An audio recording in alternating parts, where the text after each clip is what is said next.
Sagardoa, garai batean izan zuen garrantziaz eta gaur egunean duen balioa ere azpimarratu nahi dugu Sagardo Fest honekin, ezta?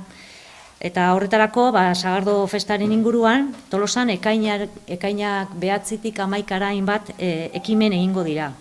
Bat izango da bisita gidatu bat, eta bisita gidatu horretan, pixka bat argituko digute, garai batean zegoen Sagardo mugimendu hori, nun kokatuta zeuden eta zer suposatzen zuen mugimendu horrek gure herrian, ez? Azkenen gure herriko historiaren zati bat berreskuratu egingo dugu. Gero Triangulo plazan ere karpa bat jarriko da. Tolosaldeako eta Gipuzkoako sagardoen eta iparralde, Bretainia eta Normandiako sagardoen katak antolatuko dira, enologoen laguntza eta azalpenarekin. Baita ere antolatuko da sagardo koktel bat, estatuko barman onenen artean kokatuta dagoen Alberto Benediktoren eskutik. Ekoizle ezberdinen aurkezpenak izango dira, dastatze musikatuak baita ere. Eta azkenik, Berdura plazan, 56. sagardo txapelketa Batasuna elkartearen eskutik. Eskaintza zabala izango da eta anitza, bai produktuagatik eta bai eta ere egin nahi den formatu horrengatik, ez? Nahi diogu, oraingo sagardoaren inguruko ekitaldi hauetan, ikuspuntu profesional bat ematea, ezta? Hori izango da Sagardo Festaren pixkat bereizia egingo duena. Gure eskualdean estrategikoa da, eta baditu arrazoi jakin batzuk, ez? Bata da, ekonomikoki indar handia duen alorra delako, batetik enplegua sortzen duelako, bestetik baita ere turistikoki indar handia duelako, erakartze gaitasun handia duelako, ez?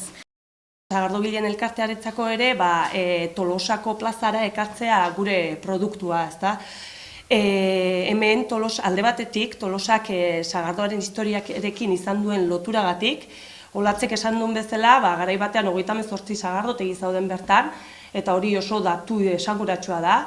Euskal Herri guztian zegoen sagardua ekoizteko ohitura, baina hemen Tolosan espresuki garrantzi handia izan zuen, herri honek izan duen posizio estrategiko agatik, ez, batez ere.